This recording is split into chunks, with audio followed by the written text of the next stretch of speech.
For every merc, there were days in the business like this one, where it might seem like the city itself might have turned to focus a very deep and concentrated sort of attention, to watch with bated breath while all the pieces began to fall into place. The feeling was undeniable. It hung heavy in the air, an oppressive tension that had no other outlet than to give release to a most sullen, permeating rain, the kind that held the promise of a cleansing downpour just as soon as some invisible dam had finally given way. Only then, once the moment had passed, would the city be permitted to breathe freely again. Gathered together under a semi-collapsing overhang off the northernmost boardwalk before civilized Arcadia might be classified as the Zone, Mr. Ballard and Mr. Grant were both acutely aware of the proverbial dominoes that had been tenuously set up. Never mind to mention how easy it would be to set them into motion ahead of schedule. This meeting was supposed to feel casual, despite the fact that all involved knew it was anything but. Taking a drag of his cigarette, Waylon could, for all his empathic ability, only wonder if the man who stood with them realized what was at play here. If he did, then he was doing an incredible job masking it behind the sort of comfortable, welcoming smile that a man wore around friends. Something they most certainly were not.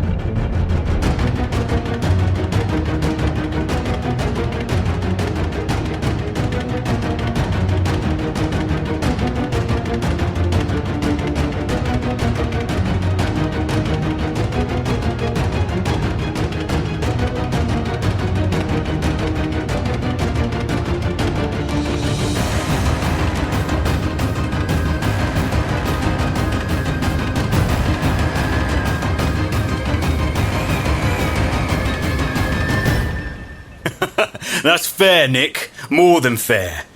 Now, you should know things have gotten complicated with our merry little band of misfits. Jill hardly comes up for air these days, much less for a social.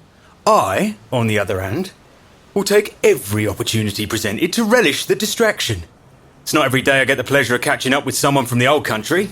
Let's be honest, things have always been complicated with you lot. You're difficult to know. But it's been a different sort of complicated this time entirely. I'm sure she'll fill you in herself, but to put it bluntly, something's upset the big golden squid, and that's not good for anyone right now. Shades of 67 all over again. Someone out there's shaking the pillars, I think. 2067. Blackout Day. Dark Fathom. You're preparing for war. Not quite, friend. Despite the fact that tongues keep wagging on about the good old days, truth of it is that a conflict with Kraken today would turn out very differently than it did back then. And not for the better, I'd wager. Not without a significant advantage. Leverage, as it is. We had that back then. Not so sure what we have now. Hold on. Spotter's got sight on someone, female, in a long coat, alone and on foot. That's our Jonny. Punctual as always. Just in time to enjoy the weather too. Let her through. She's got an invitation to the ball. Well, look at this sorry bunch. Afraid of a bit of rain, are you? Just being proactive. Figured we need to find a good dry spot of land to camp tonight, if we'd be required to wait on the likes of just Jonny to drag herself out of bed. What can I say? I'd have been a terrible shift worker. Not that I want to jinx my luck at all, but is Belle not coming to this little meeting? Nick thought it'd be best to leave her out of the preliminaries. Much appreciated. Bringing that creature round would be a particularly unwelcome gesture, if I were to say. Never trusted assassins. More so since Howl. Almost forgot about that, old dog. I thought the two of you jackals travelled in a pack. Howl lives in the past tense now. I'm sorry to say that the gentleman took Howl about a year back. He didn't let the bastard away without paying a toll, though. Gave him a belly full of buckshot that ended up taking the gentleman to hell along with him. I'm sorry to hear that. Truly. I'd heard about injury, but hadn't realised that it had been Howl who'd done the job. We like to keep things close to the chest. Losing a man like Howl's a bad enough spot of news for the Resistance. Making it public only exposes a weak spot. So the commander says anyway. Shall we then? She's ready to see you lot now.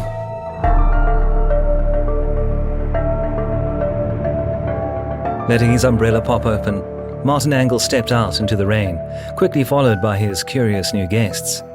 This sort of ceremony was not all that uncommon in dealing with what stood as perhaps the underworld's most distrusted faction. Rogues, even among criminals, the other seats at the table of 7 had always been wary of Dark Fathom, for good reason. Every other faction desired, more than anything, a way to grab power and legitimize themselves, not only within Arcadia, but in Neo Atlantis itself. While the 7th seat wanted nothing more than to tear it all down and throw the scraps to the people. This higher calling, this seeming disregard for advancement, made it a wonder the faction had claimed their seat at the table altogether. It might come as little surprise that they rarely joined the others for supper, as it were, reserving its vote to often act as a wild card when matters of the Accord came to discussion. Idealists and revolutionaries could make for poor bedfellows at times, but necessary ones all the same.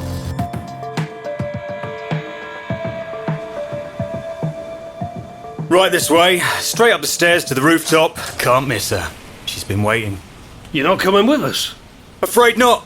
I've got some business at Poseidon's Reach that needs tending. Besides, not much use for a middleman when you're meeting with Jill herself. Nothing happens within Dark Fathom without her involvement. We'd follow her into hell if we weren't already there. Grim outlook, that. Some might say it was you lot that put us here in the first place. Some might not deny it. A lesson in consequence. Enjoy your night. Martin smiled with a nod before taking his exit from their company, who would waste little time in opening the door for a quick reprieve to the rain. The stairwell was narrow and old, clearly having been a partial collapse and subsequent reinforcement by whatever locals now called this place home. Most of the buildings out this far into the zone were mere husks of what they once were, in an Arcadia that had been intended to house the majority of Neo Atlantis' residential population, a duty that Attica now provided for verified citizens of the city. Leaky concrete and plastic-steel giants in various states of decay, but still good living when compared to how bad things were in the zone proper. For these buildings at least still enjoyed power from the makeshift solar grids that made Arcadia livable. Every step one took north of this place was one step to a harder life.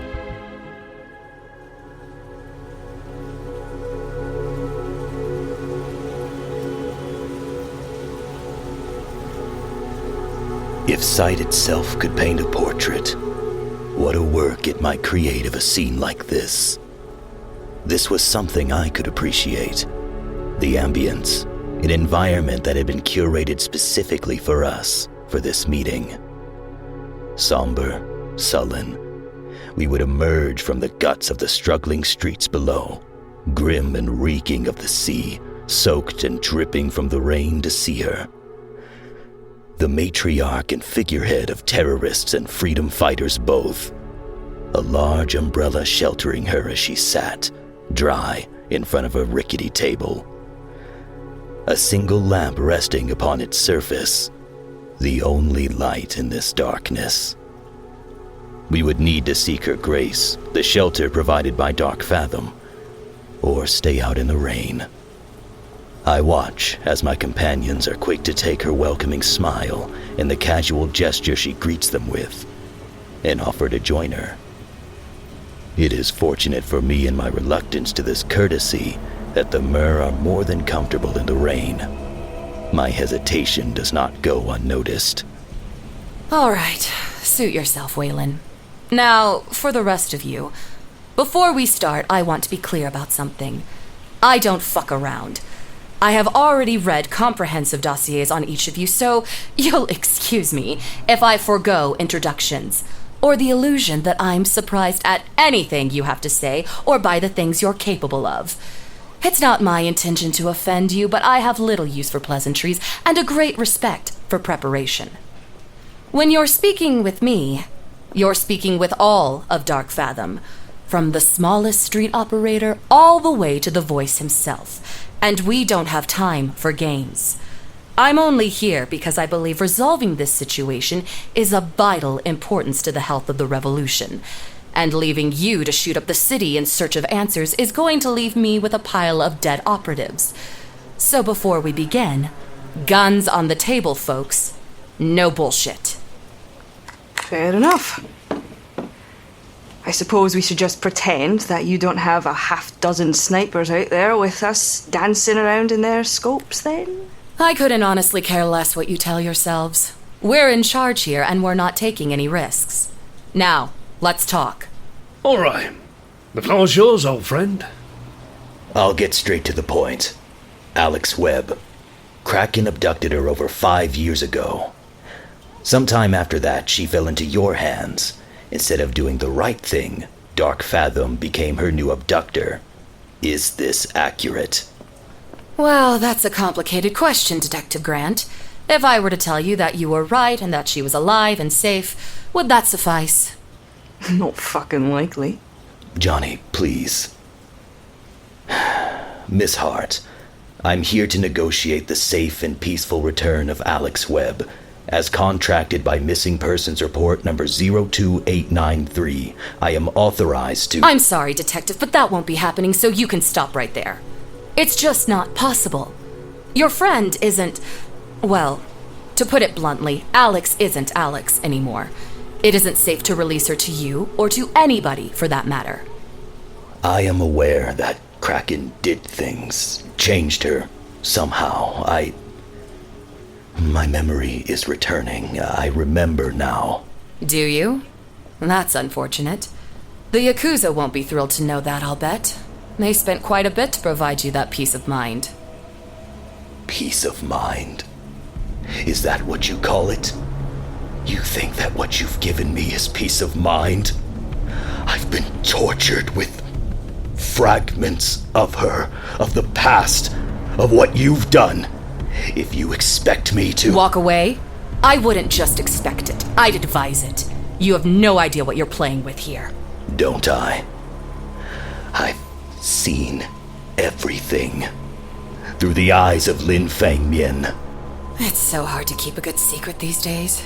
You'd think the Yakuza of all people would understand that. Look, Detective, cards on the table. I'm going to level with you, plead with you even, to leave this alone. You honestly have no goddamned idea what they did to her. We thought that we were getting some info on our enemy, on Kraken, when we got the lead of visiting exec down from the core. We picked that girl up, hoping for anything that we could use to turn their own designs against them. Alex was a miracle. Way more than we bargained for. And the more we dug into it, what they did to her up there, she's dangerous. To herself, to the city, to all of us. She's a living weapon. Should have guessed. Far be it for Dark Fathom to give up a good weapon, am I right? You're not wrong. But this time, it's more than just that. She's a doomsday device waiting to happen. I can't— God damn it, I can't tell you more. You're already compromised. You need to just believe me that Dark Fathom has the best interests of the people in mind here, and letting this out, well, it just can't happen. What's it going to take for you to drop this? For you to believe what I'm telling you? I need to see her. Can't do it. We can't let outsiders compromise Poseidon's reach. I can offer a hollow feed transmission so you can see for yourself. Best we can do. Jill, we've got problems. Ballard's crew, are they still with you? They are. I have you on speaker. What's happened? Seems like your assassin slipped her leash, Nicky boy. Must have been tailing us the whole time. Followed me to my submersible and put a blade in me. Damn, she's good. Probably halfway to the reach by now, following Narrator nav, I bet. Shit. Alright, we're on our way back now. Get yourself taken care of. Stat, we'll handle Bell. Acknowledged. Wish I could do more. Did the best you could. Get fixed. We'll talk later. Looks like the situation's changed. The three of you are coming with me. Oh, did the assassin stab us in the back and strike out on our own at the first opportunity to do so? Wish someone would have seen that coming. Is this the point where we do the "I told you so's," detective? Probably not the best time for all that, love. Oh no, I think it's the perfect time. And you. Funny how your tune changes when there's an assassin running around your little underwater fortress. You're so large and in charge. Why don't you handle it yourself? All operatives, I repeat, all operatives, be on high alert. Incoming small vessel en route to the Reach. Destroy vessel on sight, but expect resistance. Transmitting file on the identity of the intruder now. This is not a drill, people. Alright, so much for trying to keep this clean. New deal. You're coming with me to Poseidon's Reach whether I like it or not, and you're going to assist in dealing with your assassin before she gets us all killed. Understand? Then, maybe you get to see your Alex Webb in person. Deal? I more than understood as I stood by silently, nodding, letting events play out like a dam that had a well-known yet still neglected leak, watching as the situation reached a bursting point. It gives me no joy to admit my part in these events, nor my subterfuge, but I'd counted on this. Every part of this unfolding catastrophe, this building tidal wave, was unfolding according to plan. Miss Hart's denial and subsequent rejection to my request had been an anticipated reaction, as was the more than predictable betrayal orchestrated by Derby Bell. There is an old saying that if one wishes to make an omelet, then one must inevitably crack a few eggs.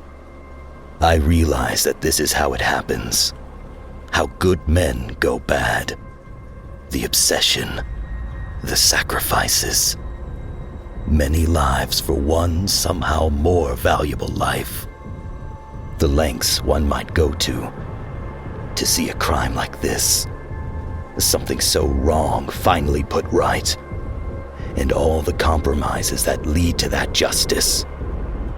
Can one life, her life, be worth all of this chaos? Have I gone too far already?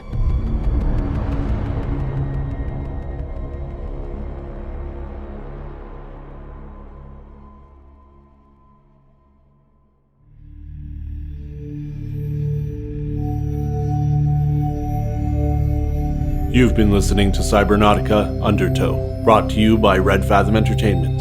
This episode features the voice talents of Luke Alphonso as Waylon Grant, Abigail Turner as Jonny, Alexander Doddy as Nick Ballard, Sarah Ruth Thomas as Jillian Hart, James Holyoake as Martin Angle, Dan Boud as the narrator. Voice extras included in the show notes. Undertow is directed by Amanda Hufford, written by Damian Szydlo, sound design by Chris Henry, with script editing by Jupiter Sanders. A special thank you to all of our incredible Patreon and Indiegogo backers who contributed funding to make this return to Neo Atlantis possible. If you'd like to support Red Fathom Entertainment in continuing to create Cybernautica and other great audio drama stories, please stop by our website at www.cybernauticapod.com and find any number of ways to support the show, as well as follow us on Twitter at Cybernautica Pod. We hope to see you again in Neo Atlantis, listener. Look to the sea.